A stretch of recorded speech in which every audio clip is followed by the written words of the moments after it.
Seeing none, minutes were just approved as distributed. We will now, I'd like to suspend the rules so we can have Reverend Bailey and her interns speak and give us a presentation. So thank you. Thank you. All right, Reverend Bailey, go ahead. Thank you. I'm going to go ahead and start. So let me make sure this works well to share my screen here. And all right, can y'all see that okay? Yes. Thank you. So I am here to talk about the process to become a reconciling community with the Reconciling Ministries Network. And all of these phrases will make sense, I promise, by the end of this. This came about because Simpson College is affiliated with the United Methodist Church, and I'll give a little bit of background in just a minute here. But the United Methodist Church is continuing to face division over the matter of inclusion, in particular, the inclusion of LGBTQIA+ persons in the life of the church. The Reconciling Ministries Network, since 1984, has coordinated opportunities for individuals and communities to respond to the institutionalized homophobia of the church by equipping and mobilizing United Methodists to embrace the work of full inclusion and fight for that within the church. After General Conference in 2019, which I'll talk more about in a minute, Reconciling Ministries Network saw a great growth in their numbers in terms of those who aligned with them, again, as individuals as well as communities of faith. And it was brought to my attention that colleges like Simpson College could also become a reconciling community. And so I began the investigative process late 2019 to figure out this, how to do this. And the organization has formalized a way for colleges like ours to align with their work. And so today, I'm really beginning the process of moving towards Simpson College to become a reconciling community. Ultimately, this is a vote of the Board of Trustees. And so I intend to bring this to the board in May at their May board meeting. But in the meantime, it's important to me to get a wide base of support, as well as provide opportunities for our campus community to be clear on what this process is and why it is important. And so I'm coming to you all as members and representatives of the student body to present this information and to open up the floor for questions as well. Ultimately, my hope is that I can receive a vote of affirmation or whatever is most normative for you all in your processes, so that I can demonstrate that support to the board again. And I'll show you in a minute the groups that I'm also presenting to. Anyone who is a United Methodist can align with the Reconciling Ministries Network, and this includes both communities and individuals. Simpson College has this opportunity because we are a United Methodist affiliated college. We know that not everyone on our campus is United Methodist, and that's okay. But the college as a whole, because of that connection, can vote to become a reconciling community. So just a little bit of where this comes from and really understanding what's at stake. The General Conference is the decision-making body of our denomination. And in 2019, there was a called special General Conference to focus fully on the matter of inclusion in the church. And ultimately what passed at this conference was what is known now as the Traditionalist Plan, which means that discriminatory language within our Book of Discipline was upheld, which really speaks against LGBTQIA persons and their full incorporation in the life of the church. So an openly gay person, for example, according to our book, our church law cannot be ordained, and our ministers are not allowed to preside over same-gender weddings, are just a few examples of that. In response to General Conference, our college, when President Jay Simmons was with us, joined with all other United Methodist colleges and seminaries, affirming their initiatives to continue to be welcoming and inclusive communities. Their association put out a statement in response, and Simpson College signed on to that. First United Methodist Church in Indianola, whom we regularly partner with, also became a reconciling congregation in response to General Conference. And as I said, they saw a lot of growth in their membership after General Conference in February of 2019. My hope is that through this process, we can provide a bold witness to the church. If we are approved by our board, Simpson College would become just the third college in the entire denomination to become a reconciling community, following Union College and Hamline University, who have already done this. This allows us to distinguish ourselves as affiliated with the church and also be clear about our campus values of inclusion in line with the values that we are already committed to. And I would point to things like our campus welcome and inclusion statement that our whole campus body has embraced. This has also been approved to be a part of the strategic planning initiative under President Kelleher. And so the President's advisory team and the academic or the all campus committee on diversity, equity, and inclusion have reviewed this and approved it, and it will be included in the strategic planning as well. So here is my timeline. Last week, I presented this to our team of chapel interns, and they passed unanimously a vote of affirmation for this process. I'm here before you tonight. Tomorrow, I will present to the All Campus Committee on Diversity, Equity, and Inclusion. I hope to meet with members of Pride on March 1st, and then I will begin meeting with other groups. I wanted to do as much legwork as I could with students first to demonstrate that this is something that students are behind and support, and it is important to them. And in a minute, you'll hear from two of our student leaders who wanted to speak in support of this as well. I will be presenting in March to the faculty and to the employee council or the staff of the college, asking for their support as well. I will present to the Board of Trustees Executive Committee on March 25th, and then ultimately, assuming it goes through that executive committee, we'll present to the Board of Trustees for their final vote. There is currently another general conference scheduled for late this year. It's very much up in the air whether or not that will happen in person, virtually, or at all. So it is possible that the denomination could deal with this beforehand, but whether or not they do, I want to be, again, very clear that as a college community, this is something that we support and embrace. I'm going to take a minute. This is over 2 slides, and I want to explain the statement before you get into it and read it. The requirement from Reconciling Ministries to become a reconciling community is to pass a statement, and they have verbiage that's already provided, but they allow us to contextualize a little bit by adding something prior to it. So this first slide is what I've added before the statement itself, because the statement, you'll notice, uses language about believing in God and being followers of Jesus. And as we know on our campus, we embrace and welcome people of a multitude of faith identities or those of no faith at all. And so this kind of opening paragraph is my attempt to be clear about the fact that at our college campus, we welcome persons of any faith background, but we are taking this initiative and adopting this statement on behalf of those of our campus community, particularly our United Methodist siblings, who desire that full inclusion in the church, and that this is a way for us as a college to be bold again in our witness and very clear in our stance of inclusivity. So this first slide again is that kind of preamble statement that contextualizes for our campus. And if someone could give me a thumbs up or something, I will switch to the next slide so that you can read the rest of the statement. Chase, I can see your face at the moment, so tell me when you're finished reading and I'll switch to the next slide. You're good? All right, so this is the statement that Reconciling Ministries asks each community to pass.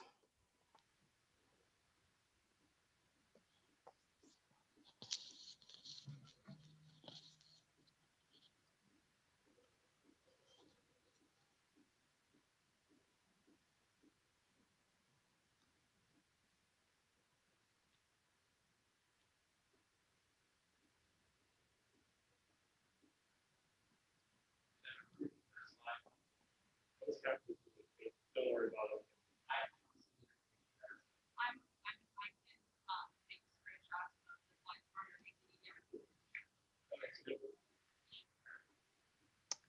So I believe there may be 2 interns there, Dean Showers and Kate McIntaffer. And so if either of them wanted to just kind of, again, speak, I'd ask them to be prepared to just share why this is important to them.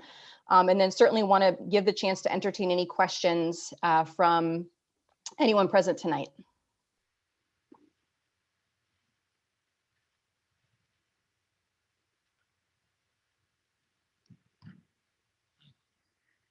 Hello, everyone.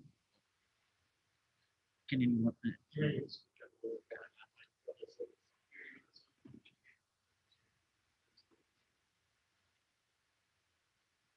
me? Okay. Hello, everyone. My name is Dean Showers. I am a chapel intern for the Religious Life community, and I am a Gay United Methodist.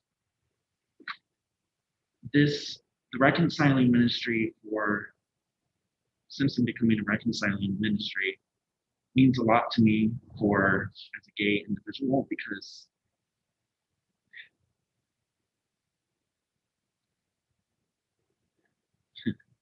my apologies. I've in religion, as being in religion, I have, as a United Methodist, I've dealt with discrimination within my denomination and wanting to go as a career as a pastor. And for me, it was a hard time for me to understand where I wanted to be as a gay individual and as someone that wants to go into religion. It was hard for me to go through a lot in my life and trying to build myself to become to where I am now as a gay United Methodist. And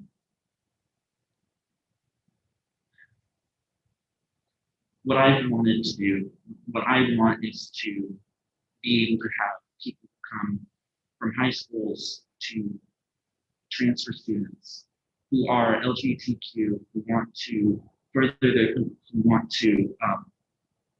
be accepted within the religious community and within the Simpson community as well. And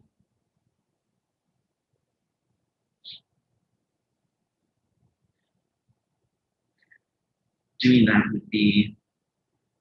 would help a lot of people, would help a lot of LGBTQ individuals through their moments of hardships and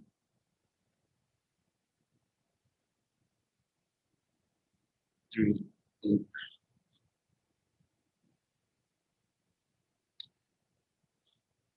and wanting to go and trying to build themselves as individuals.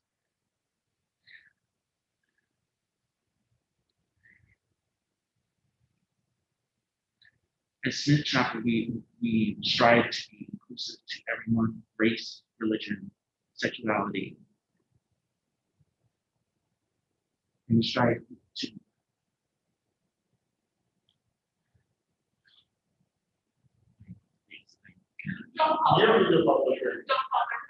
You're totally okay. I'm sorry. I'm kind of,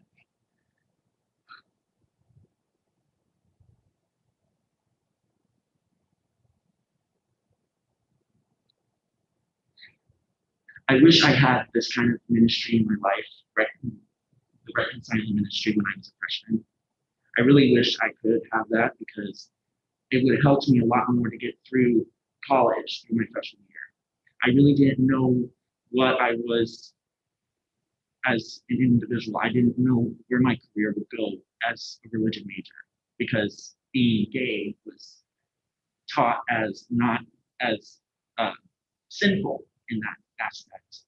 And to me, I felt like I couldn't grow as a person and I needed to move on and choose a major or a different major and try to live a different life.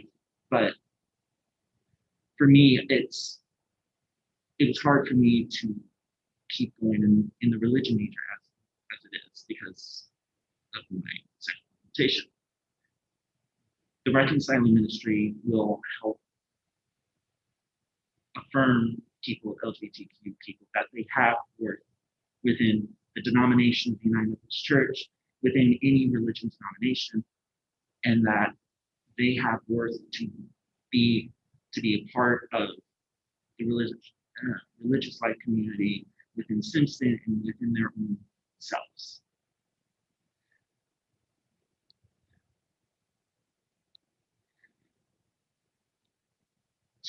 For me, this would be a chance for people, for high schoolers and transfer students to be able to look at Simpson and say that we are inclusive, that we follow our statements and guidelines, and that we believe in equality for all, no matter in any institution, and in any organization. Thank you.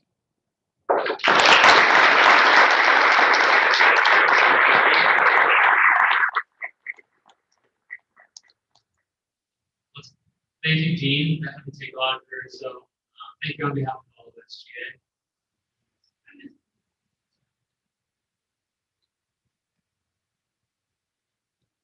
Hi, I'm Kate McIntyre. I'm also a chapel intern.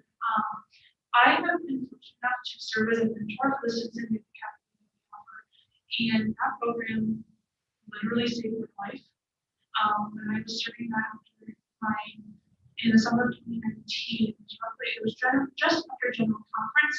And during that weekend, I was able to work with youth and with other people around campus who actually showed me that I could be out that weekend. Like during that week, I actually came out of the closet and I had all of my students, my scholars, and everybody supporting me. And that's what this reconciling community will be for all of our students, future, current, even past students. It will show that we accept everyone, where they come from in life, and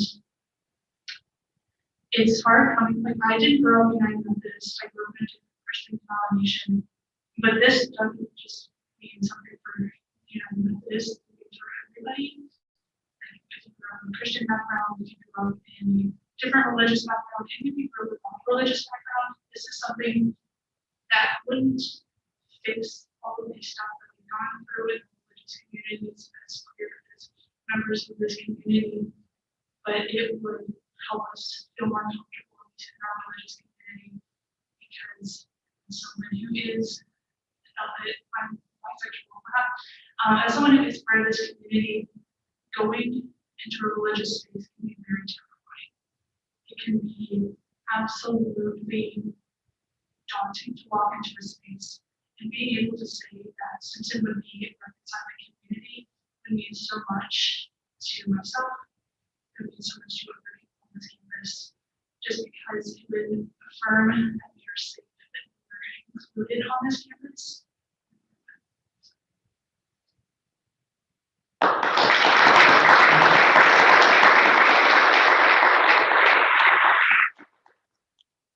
right, thank you both.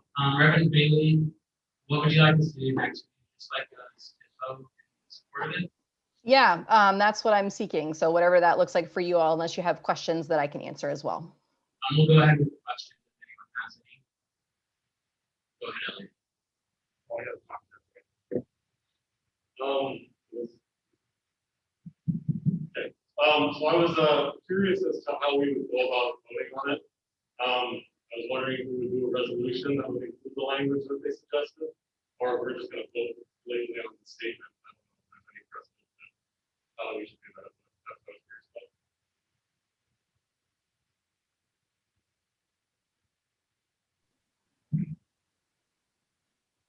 Was that a question? I heard the first part, but I couldn't hear the end of it very well.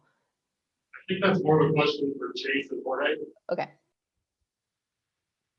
I mean, the question itself was more, in order to support this, do we vote on the statement itself, or is it more beneficial for us to make a resolution including that language itself?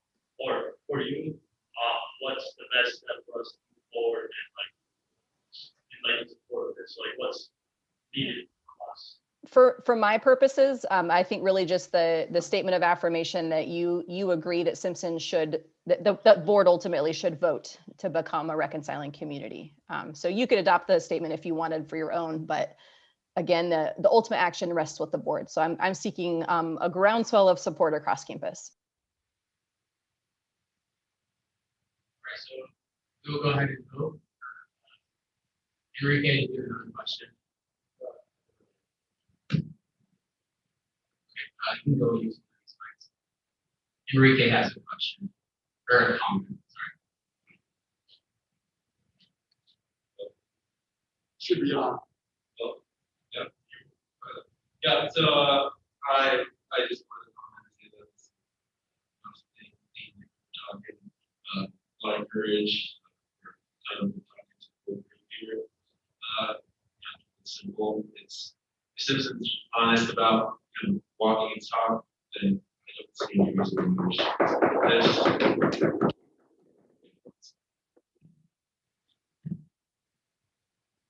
Any other questions or comments? All right, so we'll go ahead and just vote in support or against. So everyone in the room, if you please raise your hand, and everyone in the chat, use the green check mark. So all those in favor? All right, so unanimous support in the room. We'll check the chat. Everyone in the chat voting in, sorry.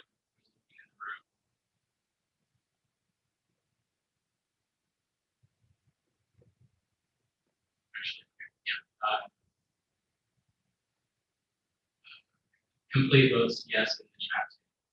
So we have our full support. And thank you guys again. Thank you, guys. And then if needed as well, since it has an we can help with further down the line, the resolution, say, does it pass the first vote or whatever they prefer, because like you said, I think this is a great thing. So resolution can be later on. We can talk about that. Thank you. Anything else, Reverend Bailey? If there are any other ways that you think are important to help students understand this process and why it matters, I am all ears and would welcome the opportunity to engage with more students about this as well. All right, thank you. Thank you. We'll go ahead and move on to the rest of our meeting. Thanks again.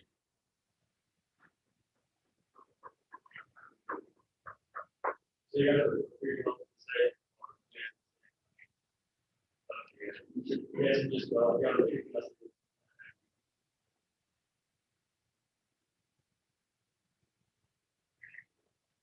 right, so now we will move into item number 4, reports. My report was just introducing Reverend Bailey. So we'll now move on to student body president Jorge. Well, so my report is the first thing, the respondents union update. So Jason and I have been working on connecting all the other schools, telling for things that are important to us, the COVID, and like things moving forward. I reached out and to meet as leaders of the community, others to leverage student voices against other things. At the moment, I was there at Warburg, the rest of Leslie Luther, and Buena Vista. So that's good moving forward. I think this is great, especially moving forward. Not just for us, but future student governments to be able to get ideas and see like what schools do this, can we do better or like being on the same footing. The next item is alumni relations. Meets this Thursday. So I'll be reporting that next week. And then the third thing is an executive talking about big projects. So as you guys know, budget's bigger right now. So we have more money and some just things that we brought up, like potentially fire pit, handicap entrances are part of the thing. Even though we're not looking for like facilities heavily, it can allow us to make sure that there's mentions, especially because COVID communities that are getting mentions that makes it so stuff like that would really help. Maybe sand volleyball, renovating stuff like that. Student updating computers and work suite and potentially more computers. So that's I'll be bringing this up to alumni relations as well because in previous years they wanted I don't know if five it or just some of it and then care as well. So they can pitch it. I mean, we'd like to but if they want to support it.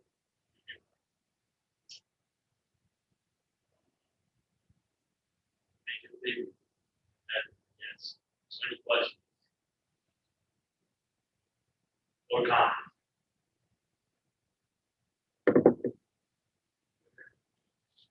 Yeah, just people need to speak up a little bit more when you're in the mic. Just hold them up to your mouth, speak up so they can hear clearly. All right, senior questions or comments for Jorge. We will now move on to junior class president. Senior class president, Elaine Meyer. Thank you. I have a budget request and new business. That's it. Any questions or comments? All right, we will now move on to junior class president, Tatum Flavor. Hello. Okay, so we are looking for fun themes for the bulletin board because in SOC we haven't figured out what to put the board. So we're kind of doing like a month-by-month theme because it's really exciting and I would have come up with this video sooner because we generally build bulletin board for Black History Month. But next month is National Women's Month, so we're gonna deck out our board in a bunch of cool feminist stuff. I'm looking at a bunch of Pinterest boards right now to try to figure out what theme I want because I love Pinterest. And then another thing I just wanted to put out there because the comment box is no longer a thing. As a representative of the junior class and assistant students, please email me with comments, questions, concerns. If you just want to talk to me, please let me know. I've had people make fake Twitter accounts and message me. If that's the way you want to do it, go ahead. It's really funny and I enjoy it. But please remember that we are here to represent you. And if you are not communicating with us, we don't know really who we're representing. So please reach out to us. We are all representatives of the students on this campus. We want to talk to you. So that's just me reiterating again. Please do that. And then I'll add this sorry. I've seen a lot of people on campus recently wearing their masks incorrectly. We are still in a national pandemic, even though Kim Reynolds said that we were. Fauci says otherwise. So please wear your mask over your nose because it feels wrong when you have your nose covered. And when you're outside, I get the whole like you're not around anyone mask thing, but you know, sidewalks and streets are very narrow. So please wear your mask. And also in the music building, I asked like 5 students to not wear masks in the music building today. So please don't do that here. That's my report. Any questions or comments? All right, seeing none, we'll now move on to sophomore class president, Frank Cruz.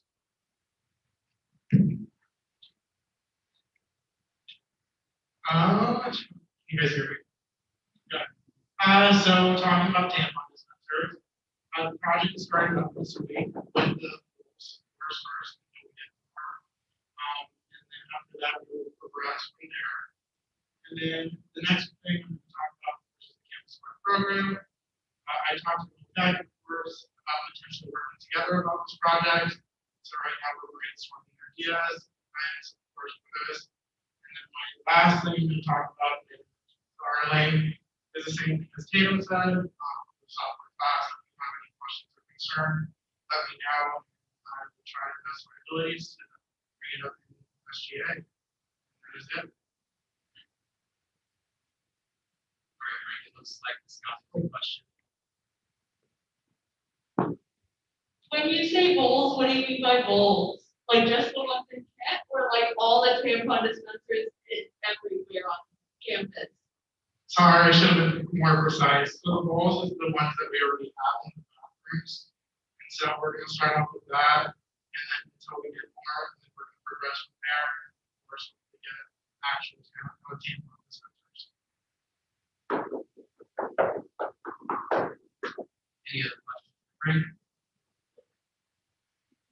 All right, seeing none, we will now move on to first year class president, Will. Okay, so I'm super excited. In SOC, we're talking about getting masks for all the different clubs and organizations. So we're working on that. I talked to the guy. We're going to do the same masks like the athletics department is getting, so kind of those like nicer masks we're excited about.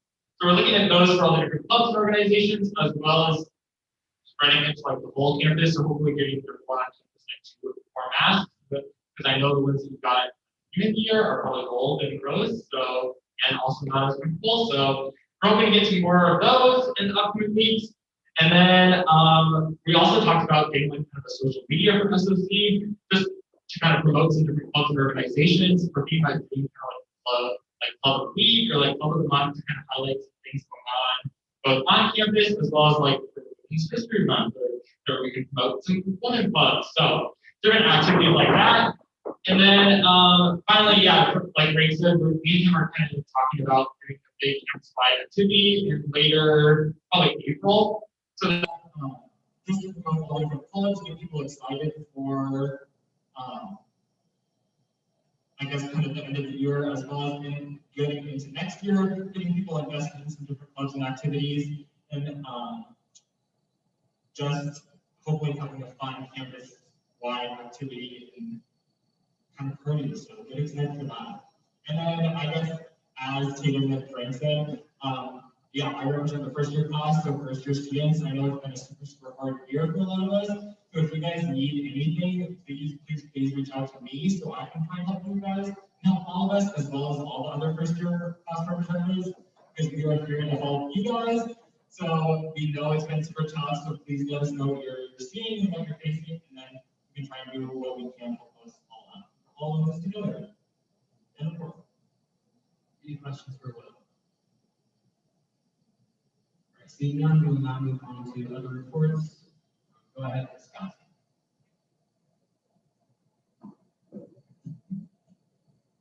Hello.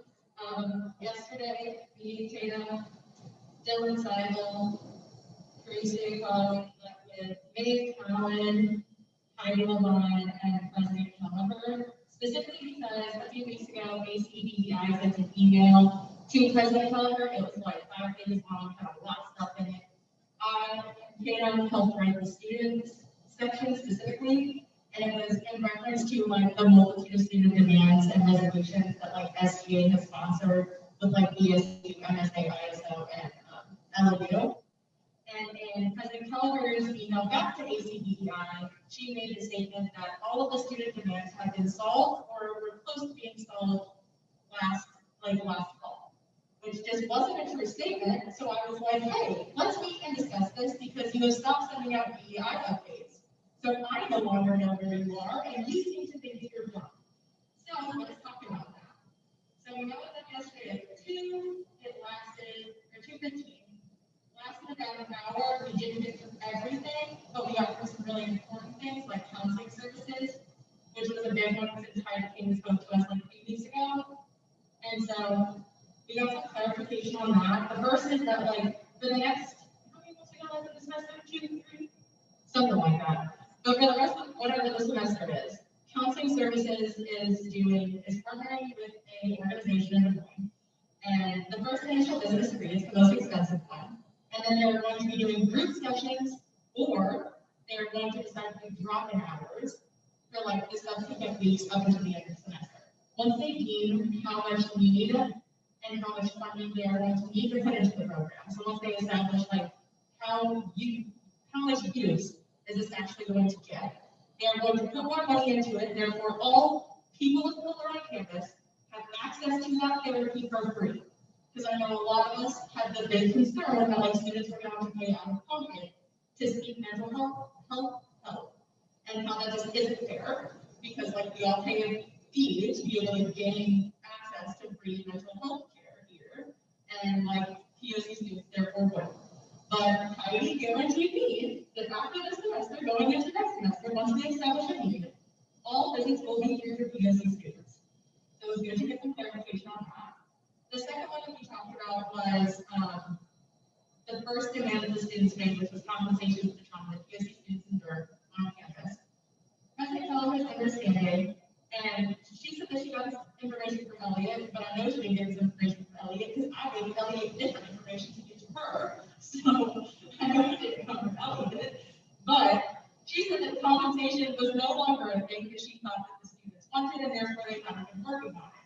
The information that me, Parisi, and Taylor relayed to Elliot was that we understood that the school wasn't going to start writing students checks. Like we understood that was not going to happen. That's not what we meant by compensation. We understand that the school has different like rules and regulations that they have to follow, and they can't just start writing out checks to people out here. Like that's not how it works.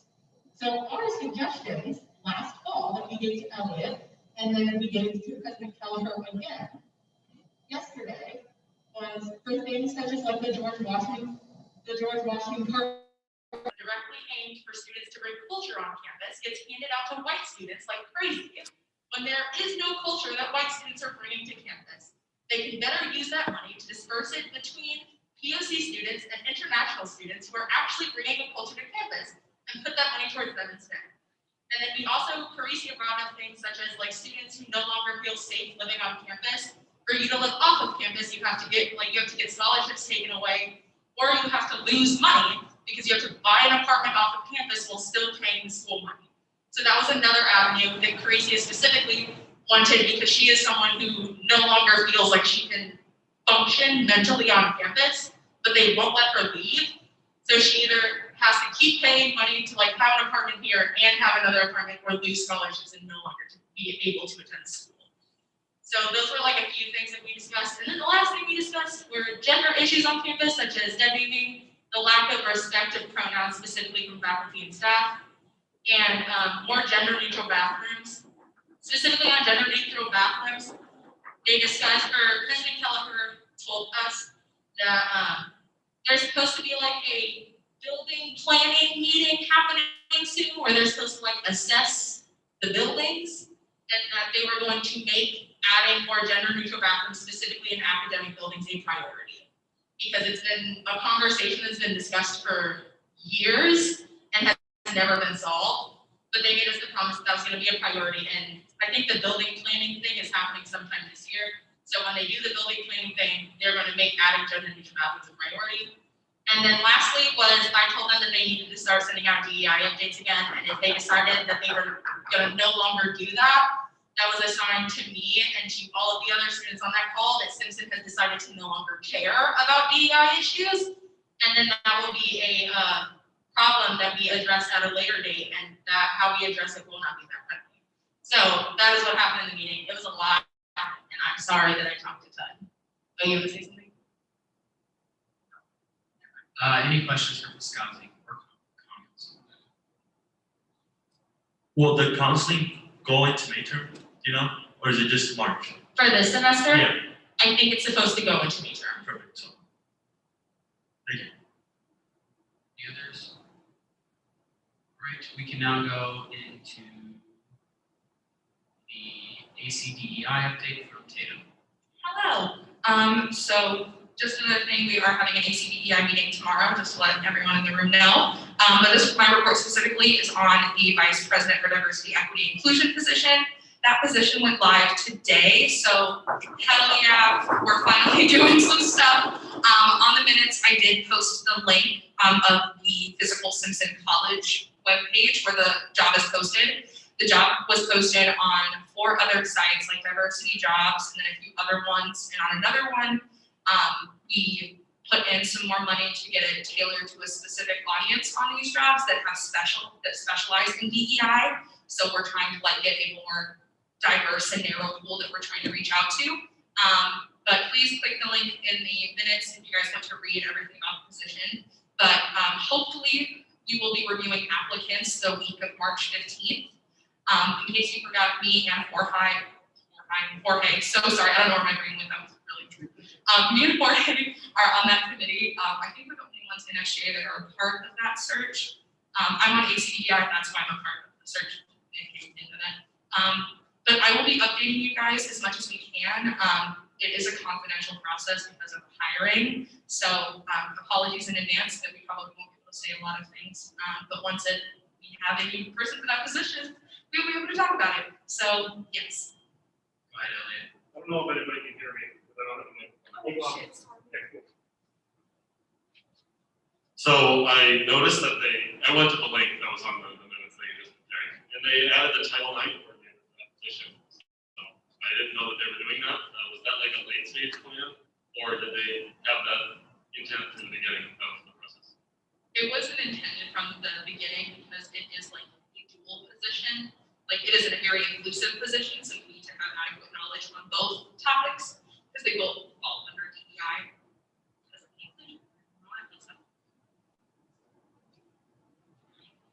Any other questions for Tatum?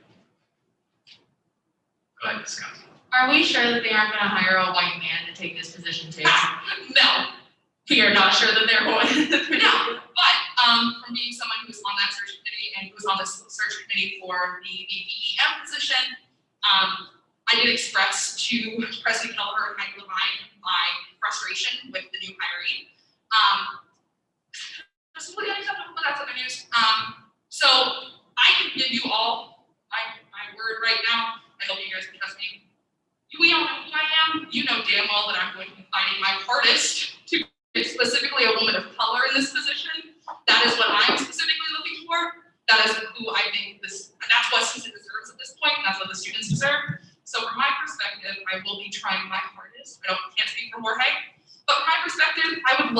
only woman of color in that position. So that is what I would be pushing for, but I'm also only one person on that very large committee, so I'm not making any promises, but we know I will try my absolute hardest. Go ahead, Elliot. I do have something, in the previous, committee, we do rank people, so if the students rank accordingly, we have like, at least in the previous committee that I was for team poll, my voice was a voting member, so hopefully our recommendations are valued more, yeah. I could say this truthfully, the students' recommendations did not get taken into consideration with the BPM position. All of the students that were part of the hiring process were completely ignored. So there was another woman that was interviewed for the position, and all of the students expressed that she was the right person for that position. I'm not sure if she declined the position. I can't speak on that. I wasn't given any reasoning behind that, but from my experience being in the thing, none of the students were listened to during that hiring process, which in and of itself is a very large issue that I did bring up at the meeting with President Kelleher, Heidi Levine, and Nate County, just to let you guys know. All right, any other questions or comments? Seeing none, we will now move into item number 5, old business. There is no old business, we will move into item number 6, new business. Looks like we have some budget requests. Go ahead, Elliot. I'd like to move to allocate $1,000 to BSU. All Okay. right, it has been, all those in favor? You just need to move and second it, another discussion. All right, it's been motioned and seconded. We can now move on to discussion. Go ahead, Elliot. So BSU is hosting Dr. Deidre Cooper Owens to discuss her book, as well as, yeah, she's awesome, by the way. She attended Simpson, or not, she didn't attend Simpson, but she did a presentation at Simpson, I think 2 years ago. It was really well attended. I loved it. It was a really great time. She's the author of the book, which BSU Book Club is reading this month. So I'm very excited to look out. We did not have any recommendations for changing the books.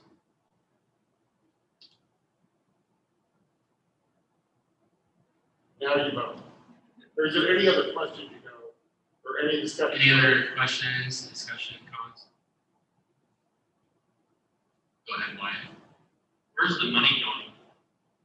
The money is going to Dr. Cooper Owens. That's like the payment for doing this speaker event. Okay, thank you. Yep. All right, so we'll now vote for the recommended amount of $1,000. So all those in favor, normally say aye, but raise your hands, please, so I can count.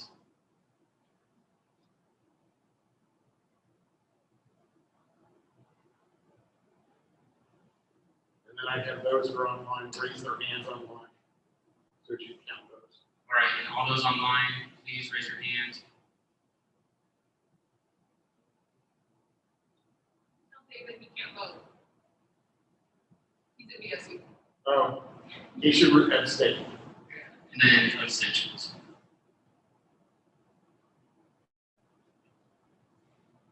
Okay, voting passes.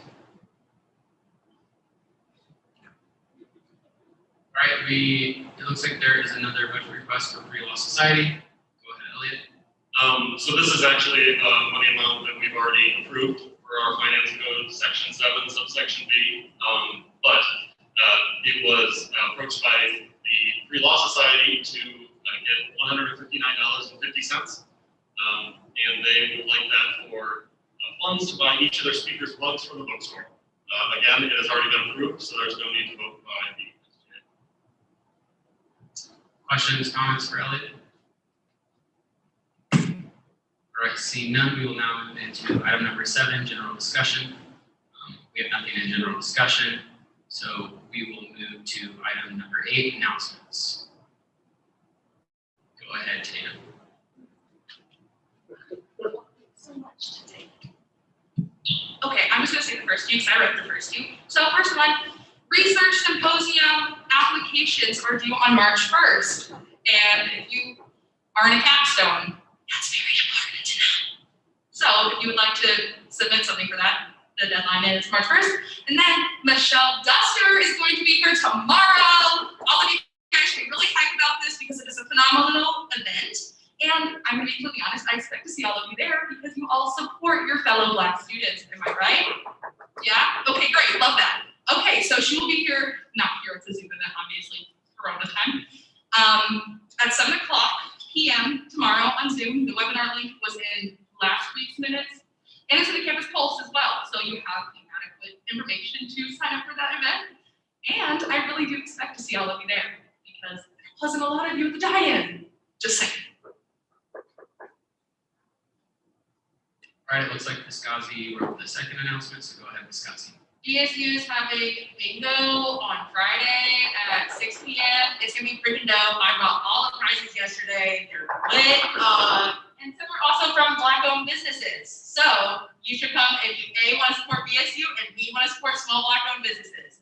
The one in particular is a student at UNI, so you should really want to support that and help a girl pay her tuition. All right, thank you. And that is going to be held in Black Box. Yes. All right, anything else? Go ahead, Jordan. Or Scott.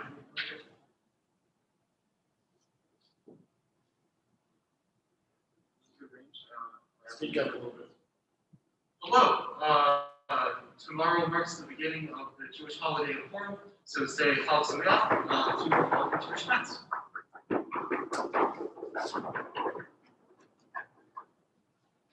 All right, Jordan, go ahead. Can you all hear me? So I do speak up. There we go. Perfect. All right. I'm doing this in person. This is exciting. But everyone, we're in a pandemic. So follow the CDC guidelines. Stay 6 feet apart from people. Wear a mask. Wash your hands. Your hands get dirty during the day. You need to wash them. We want to kill germs. We want to kill coronavirus. Use hand sanitizer. Disinfect tables. Be smart, be safe. We love that.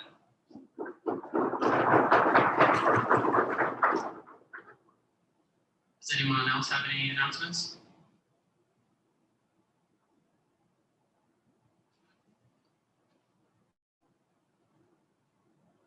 All right, seeing none, we'll now move on to item number 9. This meeting stands adjourned. I will take care of wiping down the table, so you don't need to worry about that.